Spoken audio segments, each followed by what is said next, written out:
They said children couldn't tell the difference between truth and lies. But what happened that night shattered every assumption and left an entire boardroom silent. If you're watching this right now, stay until the very end because what the female CEO discovered when she pretended to sleep would forever change how she saw the world, how she saw the man she had underestimated, and how she saw a child who carried wisdom far beyond her years. But to understand why the test even happened, and why a powerful woman would lower herself to play such a trick, we need to go back to the beginning, back to the moment when a single dad, exhausted yet determined, walked into the office of one of the toughest CEOs in the country with nothing more than hope in his heart and his little girl by his side.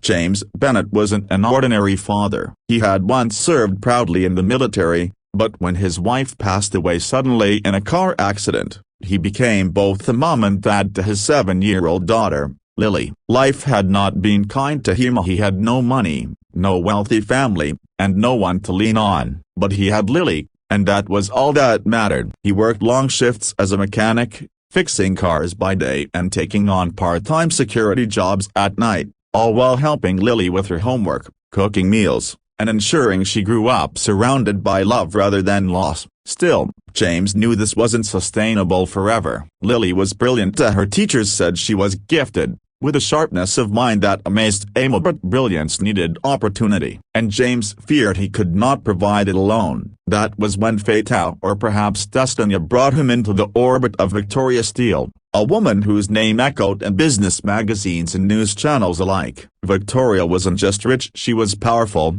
calculating, and often cold. She was the CEO of a billion-dollar conglomerate, the kind of woman who could make or break careers with a single decision. But she was also feared, because she believed emotions were weaknesses and trust was a luxury no leader could afford. James met her in the most unexpected way. He had been hired as temporary security for one of her corporate galas, where high-profile investors mingled in glittering halls. He was only there to keep an eye on the guests. But life had a strange way of testing people. When a heated argument broke out between two drunk investors and nearly turned violent, James had stepped in calmly, diffused the situation, and even protected a young waitress from being shoved aside. Victoria had watched it all, her sharp eyes narrowing not with anger but with curiosity. She wasn't used to seeing men handle problems with dignity and restraint. Most barked loudly to show strength. James didn't. He simply did what needed to be done,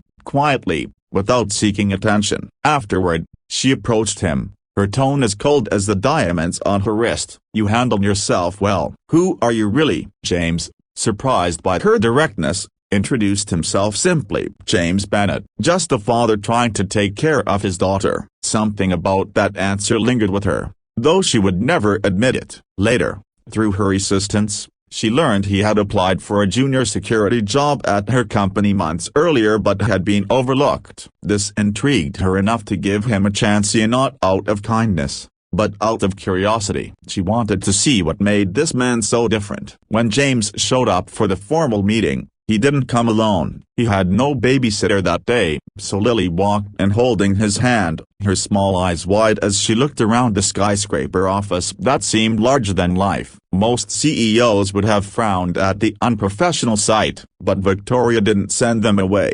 Instead, she let them in. Something inside her wanted to observe, to test, to understand what kind of father would bring his daughter into the lion's den of corporate power.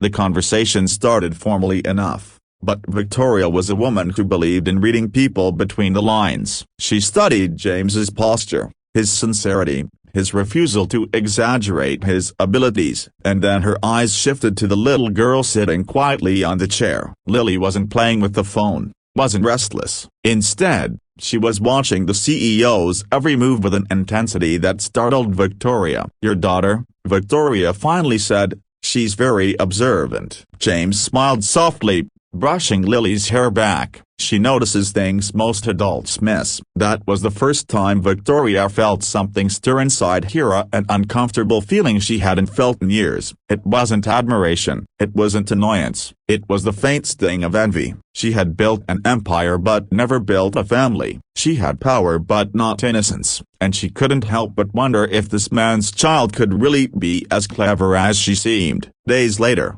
When James began working under her, the idea took root in her mind. She wanted to test them, not just the father, but the child. She wanted to prove to herself that innocence couldn't stand against cunning, that children were predictable and manipulable. And so one evening, under the pretense of a business dinner, she invited James and Lily to her penthouse. It was there that she devised the sleeping test. Her plan was simple. She would fake falling asleep on the couch and see how the child reacted. Would she snoop? Would she misbehave? Would she show disrespect when authority wasn't watching? It was, to Victoria, the perfect way to reveal the truth. But the truth was not what she expected. As Victoria lay there with her eyes closed, pretending to drift off, she listened carefully. She heard James gently reminding Lily to behave. Heard the clinking of cutlery as he cleared the table. But then Lily's little voice spoke up, soft but steady. "Daddy," she whispered. "Why is she pretending to sleep?" Victoria's heart skipped a beat. She kept her face perfectly still. "What do you mean, sweetheart?" James asked,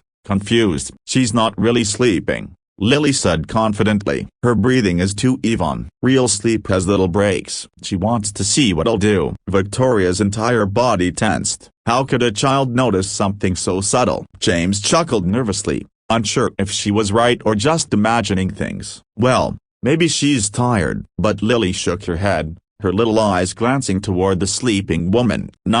"She wants to test us. People like her don't rest when others are around. They test. She's powerful, but she doesn't understand love the way we do. That's why she's watching us." Victoria nearly sat up right then and there, but she didn't. She kept still, though her heart pounded. This wasn't supposed to happen. This child wasn't supposed to see through her act, wasn't supposed to understand her motives. Yet here she was, 7 years old, unraveling truths Victoria herself hadn't admitted aloud. And then, the words that froze her came like a dagger cloaked in innocence. "But Daddy," Lily whispered, "I don't mind her testing me, because people who test others are usually the ones who are scared. Maybe she's lonely. Maybe she wishes someone loved her enough to tell her a bedtime story instead of pretending to sleep alone." That was the moment Victoria realized she was no longer in control. She had set a trap, only to fall into it herself. A little girl had pierced through her armor and exposed the wound she had hidden for decades. And as she lay there frozen, unable to break character, she realized something terrifying. Maybe it wasn't the father she needed to evaluate. Maybe it was herself.